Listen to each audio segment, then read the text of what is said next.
Hello, this is a poem written by Mahua, and this is written in Bengali, devoted to Ma Durga. Ma, ওগো শুনতাছ, আমার টিকিটটা কাটিয়া দাও, যাবার সময় হইয়া এলো, ছানা পোনারে নিয়া আমি দেশে যামু। তুমি তো শ্রাবণ মাসে খুব আনন্দ করিয়া আইলা, এবার আমার যাবার পালা। কার্তিক বাবাকে আয়টানেরিটা কইয়া দে, ইংরাজির অক্টোবর 2-তে যাওয়া আর 12-তে আসা।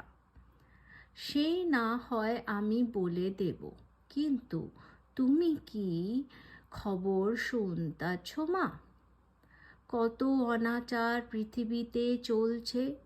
মানুষ তোমার পুজো করে, কিন্তু মহিষাসুর প্রকৃতি দেখায়।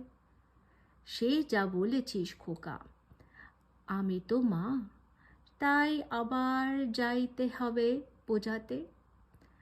যে আমার শক্তির কণা নিজের ভেতর খোঁজে, সে মহিষাসুর ভাব থেকে মুক্তি পায়। মহুয়া প্রসূ।